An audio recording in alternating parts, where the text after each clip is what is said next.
Og við ætlum að tala hjálpræði Guðs og endurfæðinguna. Og ég ætla að byrja það sem að Einar kom inn á og byrja á því að tala fyrstu fórnina í Edengarðinum. Hann talaði það að Guð lét gera mittiskýlu og það var fyrsta fórnin, má segja, í Gamla testamentinu.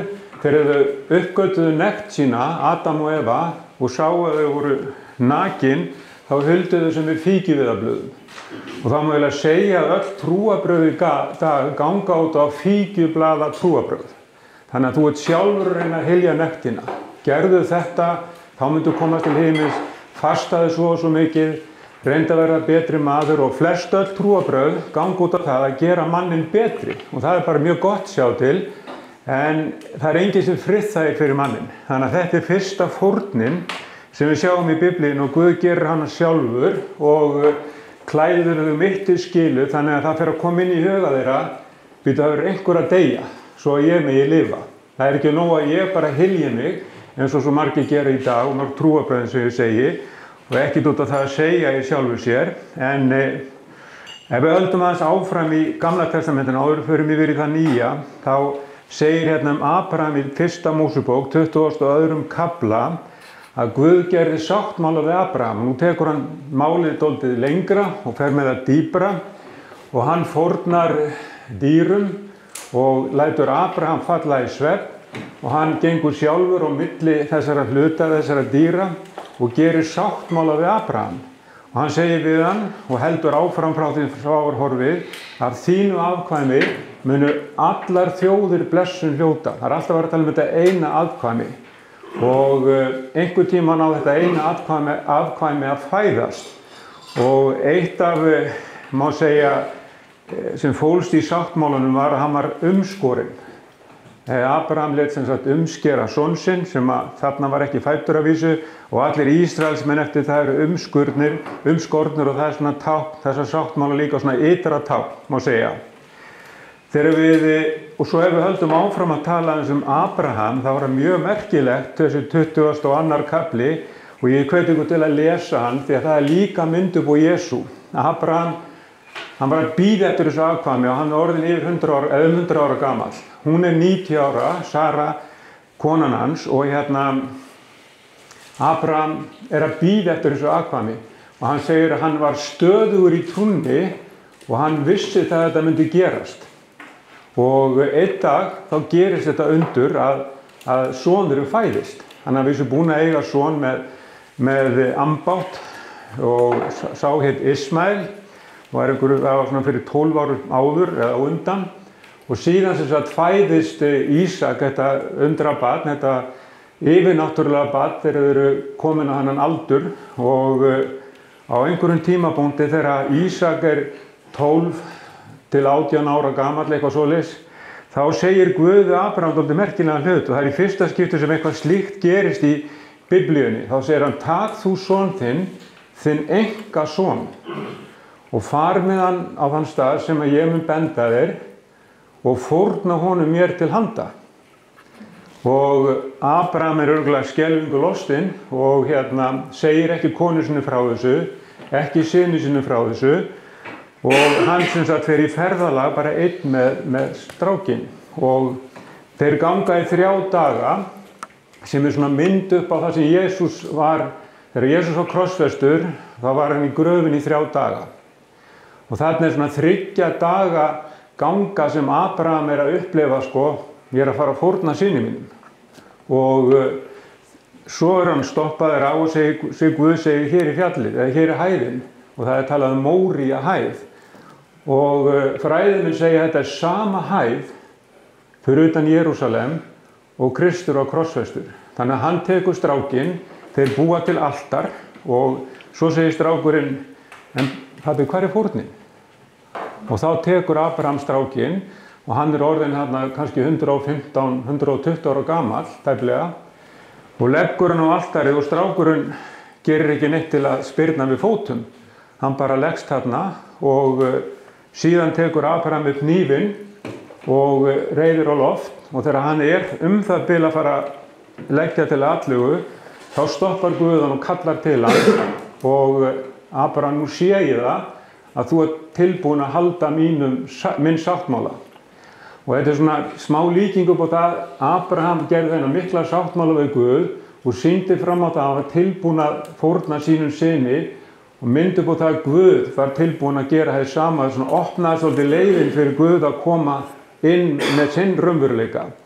En akkurat þegar Abraham stoppaði með hnífinn, þá var hérna hrútur sem var fastur í einhverjum runna með hornin og hann var tekinn og honum var slátrað og Guði til handa og Abraham gekk tilbaka en gríðarlega falleg myndlíkingu upp á það að það sem koma skildi. Og það segir líka, þegar við lesum áfram í ritningunni, að Abraham sá fram í tímann og sá fram í það sem koma skildi. Að Jesús myndi koma í dag og af hans sæði munu allar þjóðir blessun hljóta. Svo komum við á Móse og það eru 10 plágur, ég ætla ekki að fara í þær, en síðasta plágan var að frumburðurinn myndi deyja, sem er dálítið merkilegt. Og Móse varaði Faró við að frumburðurinn myndi deyja ef ekki þeir fengu faraleið, fara úr sem sagt landi syndarinnar og inn í fyrirheitnalandi. Og þeir þverkölluðust við og vildu ekki, þannig að Móse sagði við lýðinn fyrir hönd Guðs að nú takið þið lambið, slátrið því og ríðið blóðinu á dyrastafina. Og þetta er mynd upp á krossin, og þegar engill dauðans gengur framhjá, þegar hann sér blóðið, þá gengur hann framhjá. En þetta er kallað framhjágangan og þetta gerðist á páskunum eins og við köllum það, sem er helgasti dagur Jón Kippur gyðinganna. Og svo gerist þessi skelfilegi atburður að myrkri fellur yfir og það er alveg harmakvein í Egyptalandi, frumburðirnir deyja hver af öðrum, en húsin hjá gyðingunum á þessum tíma eru yfir 1 milljón manna. Það var ekki snert við neinum þar. Og innan dyra voru kannski erfiðleikar, þá tóku þeir lambið, elduðu það og neyktu lambsins og þeir voru sterkir og heilbrigðir og kannski voru einhverja rífast innan dyra, kannski voru ekki allir með heilt hjarta, sumir ósáttir, aðrir sáttir, en þegar engillinn sá blóðið, þá var það nóg til að hylja allt það sem var í húsinu. Þannig að engillinn gekk framhjá og daginn eftir þá gafst Faró upp og þeir fengu að fara. Og það segir í Sálmunum meðal annars að enginn þeirra var veikburð eða veikur. Þarna voru börn, gamalmenni og allt þar á milli og þau gengu öll sterk út, meðal annars vegna þess að þau neyttu lambsins og þau treystu Guði. Og ég ætla aðeins að fara í tjaldbúðina.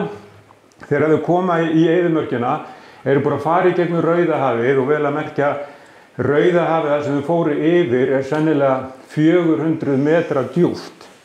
Þannig að það hlýtur að hafa verið stórkostlegt að ganga og sjá vegginn 400 metra háan eða meira, sikkur megin við þig. Og það er búið að finna vagnhjólin, beinagrindur, það er búið að finna verkfærin, skjöldin og verkfærin og vopnin sem þau voru með þarna, ég fyrir nú ekki út í það núna. En þegar þau komu í eyðimörkina þá lét Guð þá búa til tjaldbúð og ég ætla bara rétt aðeins að koma að henni. Tjaldbúðin var þannig að það voru eins og 3 svæði. Það var ytra svæðið, innra svæðið upp að tjaldinu, hér inni var fortjald og inn í aðaltjaldinu, þar mátti enginn inn koma nema presturinn einu svona ári og þar var sáttmálsörkin. Svo voru alls konar tól hér og svo var lambinu slátrað hér fyrir utan og öðrum dýrum líka. Blóðið farið með einu svona ári inn í allra helgasta sem að presturinn gerði, þessi æðsti prestur, sjá hvað þetta er fallegur búningur og allt sem er í búningnum hefur ákveðna táknmynd. Það er til dæmis 12 steinar, 12 ættpíslir Ísraels og allt mikið úr gulli sem hafði ákveðið að segja og það er alveg heill lestur að fara bara út í búningin og tjaldbúðina. En bara svona svo sjáu því að við erum eftir að koma því að tjaldið rifnaði sundur og öllum var gefinn aðgangur að fara inn í þetta allra helgasta síðar. En þetta voru mjög fallegir búningar sem þau voru með og allt alveg 100% svona skipulagt af himni ofan. Svona myndlíkingu upp á það sem koma skal.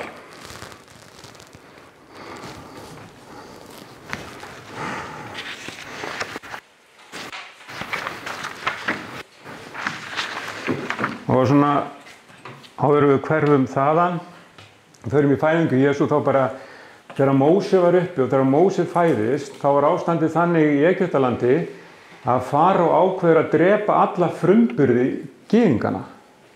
Þú veist, það var bara ennþá verið að elta þetta sæði og óvindurinn blæst í brjósti Egyptalandskonungs að drepa alla frumburði. Þau voru líka, þeim fjölgað alveg rosalega mikið því að Guð var með þeim og blessaði það og þóttir væri ánauð. Þannig að Móse var komið fyrir í körfu, hann var einhverjum frítt barn, var sagt, settur út í ána Níl og svo rak körfan eitthvað aðeins lengra og dóttir konungsins kom auga á það. Hún tók barnið upp og tók það að sér og Móse var alinn upp í höll Farós og síðan gerir hann ákveðna uppreisn og síðan leiðir hann Ísraelinu út. En vel að merkja í gegnum allt Gamla testamentið óundurinn og eftir þessu sæði. Hann reyna að stoppa línuna að Jesús getur fæðst í gegnum þessu ákveðna ættkvísl og stundum munnaði mjög mjóu. En við erum komin hérna að fæðingu Jesú og hérna við ætlum að lesa í Lúkasarguðspjalli og þar segir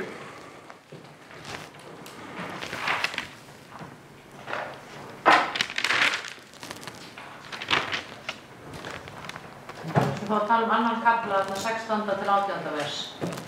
Já, sko, það segir í Jeremía 31:15 að þegar leifu Jesús að fæðast, þá loksins sæðið komið fram.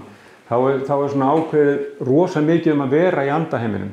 Fullt af englum að hitta vitringana og stjarnan og vitringarnir að koma og hirðarnir sem sáu englana, þannig að rosa mikið svona að vera í andaheiminum. Og þegar Jesús fæddur og þá kemur engill til Jósefs og segir við hann, þið verðið að drífa ykkur héðan því að sverðið að koma til Betlehem. Því að Heródes frétti það í gegnum sko vitringana að það væri konungur að fæðast og það óttaðist hann. Þannig að óundurinn blés honum í brjóst að stoppa þetta sem þarna gæti hugsanlega verið að gerast.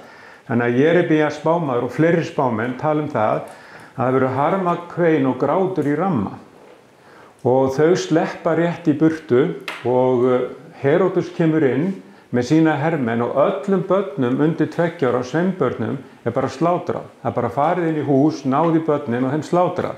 Þannig að eitthvað rosa mikið að vera í andaheiminum á þessum tíma og Jesús flýja með hann til Egyptalands. Síðan koma þau aftur til gyðinga landsins og það segir hérna þegar þau að fara með hann í musteri þar sem að Anna og Símon eru í Lúkas 2 og ef við myndum lesa það þá nú er Lúkas 2:25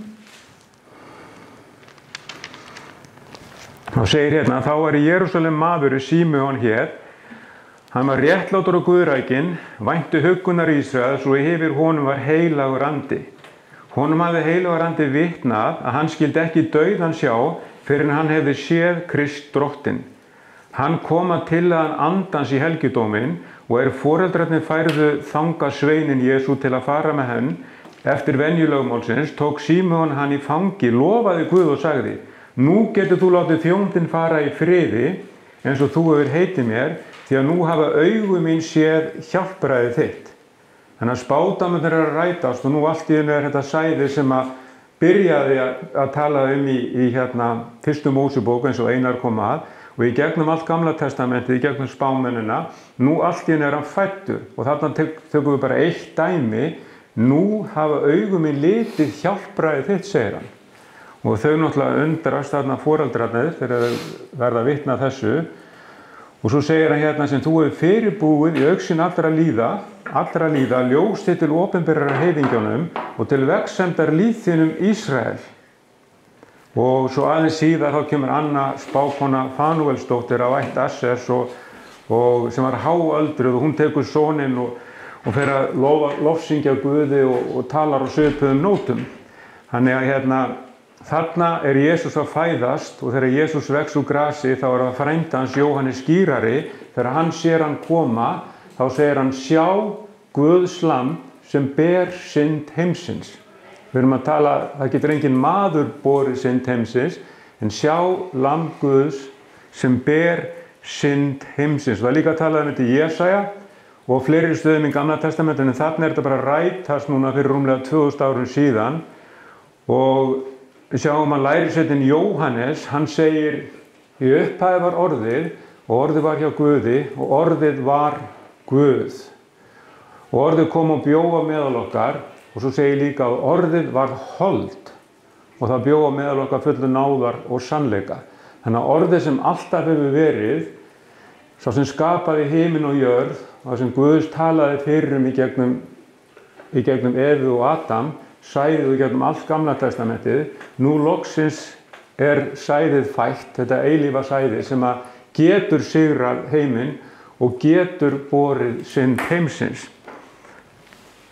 Þannig að fæðing Jesú og spádómarnir að rætast, og Jesús vex úr grasi og byrjar að þjóna, og við veitum að boðskapur hans meðal annars: ég komin til að uppfylla lögmálið. Þurfum ekki lögmálið. Lögmálið var sett til að benda á okkur hvað við erum ómöguleg, eða að við getum aldrei uppfyllt það sem Guð að gera. Við getum það í okkar eigin mætti, þá getum við það ekki. Þannig að lögmálið sýnir okkur fram á það að við getum bara alls ekki uppfyllt þetta standard, þessa kröfu lögmálsins. En Jesú kom til að uppfylla lögmálið, og við veitum að Guð kærleikur, og þegar við sjáum og lesum þegar Jesús að boða, þá það bara kærleiksboðskapur sem hann að koma með, og hann alltaf að tala um sjálfan sig líka, að hver hann og til hvers hann komin til að vera hérna meðal okkar. Og hann segir til dæmis að ég var áður en Abraham var, segir hann til dæmis við fariseuana þegar voru að rífast við hann lögmálið. Þá segir hann: ég var áður en lögmálið var, gekk með Abraham. Og þá segir hann: þú ert ekki orðinn 50, hvernig má það vera? Abraham var uppi fyrir 1500 ára síðan. Og hann notar orðið ég sem á grískunni, orðið I am, sem að sem að orðir yfir Guð. Ef þú notar þetta orð, þá ert að segja I am. Eins og þegar Mósi segir: hvernig á ég að segja að þú hafi sent mig þegar ég að fara til Ísraels mann og ætla að leysa það út úr Egyptalandi? Þá segðu við þá: I am sendi þig. Gyðingarnir þekktu þetta orð, I am. Þannig að Jesús notar þetta sjálfan sig: ég höfðinginn, ég konungur konungana. Og svo náttúrulega veitum við að kraftaverkin fylgdi honum alveg bara, þú veist, hann fór varla að skrefa hann eitthvað kraftaverk gerist. Hann lagði vinda, hann lagði vötnin. Aldrei hefði það heyrst í sögu gyðinga að einhver sem að vera holdsveikur, nema einu sinni og einum stað í Gamla testamentinu, þá læknar hann holdsveiki, blindir fá sýn, dauðir rísa. Þú veist, það var bara alveg ótrúlegi hluti. Og svo fyrirgefur hann syndir. Hver þessi maður eiginlega? Fyrirgefur hann syndir. Og fariseinarnir voru alveg á bremsinu. Hann ógnaði náttúrulega þeirra ríki og þeirra tilvist og kom með svona bara allt annan pól í hæðin heldur en þeir voru með. Og sagan segir bara ekki bara Biblían heldur á þessum tíma, skrifarar á þessum tíma eins og Jósefus og fleiri, vitnaði Jesú, hann var upp á þessum tíma, og það var engin spurning að Jesús var. Sumir segja að hann var ekki til. Bara sögulegar heimildir segja allt annað. Tímatalið okkar miðað við Jesú Krist, og fyrir og eftir hann var svo sannarlega á meðal okkar, og það voru kraftaverk í hverju einasta spori. Krossdauðinn, ætlum að taka það fyrir næst.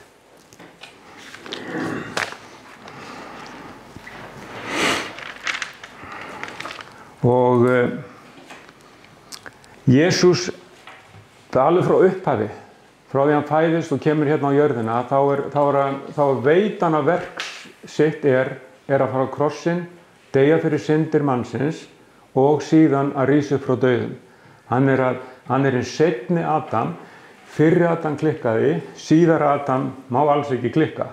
Þannig að hann er að fara að gefa mannkyninu líf og líf í nægtum. Og ástæðan fyrir því að Jesús er, má segja, krossfestur, hann er handsaman á einhver augnabliki og það er engin smá fjöldi sem að kemur til að handtaka hann. Þeir segja að þetta hafi verið vel yfir 100 hermenn sem komu og þeir spurja, ert þú hann? Og hann segir, I am, notar þetta orð, ég er. Og við það fellur öll fylkingi niður og rísu upp aftur og eru komin, þú veist, með vopn til að handtaka mig.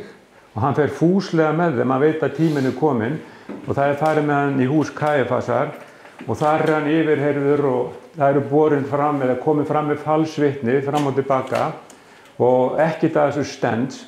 Þannig að Kæfas bara gengur beint að honum og segðu okkur, ert þú þessi Kristur? Og þá bara segir Jesú, ég er.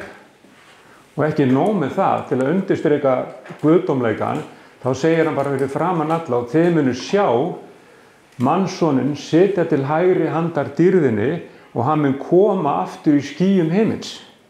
Og þá reif æðstipresturinn klæði sín bara og sagði, nú þurfum við ekki lengur neina sönnun. Hann er búinn að líkja sjálfur sig við Guð og segir sjálfur nánast vera Guð. Þannig að það var farið með hann eins og við þekkjum bæði til Heródesar og Pílótesar og þar var hann settur á milli og það endaði með því að Pílatus þurfti að taka þessa erfiða ákvörðun og hann fann enga sekt hjá honum. Hann vissi að þetta voru bara einhverjar trúardeilur, hann fær enga sekt hjá honum og konan hans dreymdi drauma, þar sem að hún upplifði það að hann mætti alls ekki gera neitt þessum réttláta manni. Og hún talaði við mannin sinn og hann reyndi hvað hann gat Pílatus til að koma í veg fyrir þetta en gyðingarnir voru mjög öflugir hérna í þessu foringjaráði faríseana og þeir bara kröfðust þess og fengu fullt af fólki með sér að hann yrði krossfestur. Þannig að loksins var látið undan og Jesús var húsdrýttur og nú sagt okkur það áður að svipan var ekkert venjuleg hjá Rómverjunum. Það tætti sundur holdið og sumir bara dóu við þessi mörgu högg sem þeir fengu og síðan var hann látinn bera tréð, sennilega þvertréð og náði nú ekki alla leið, það var einhver annar sem tók við af honum og síðan er hann negldur á krossinn og ég hef nú sagt að þegar ég var lítill drengur í fermingafræðslunni þá stóð ég fyrir framan kross þar sem Jesús var á í andurinn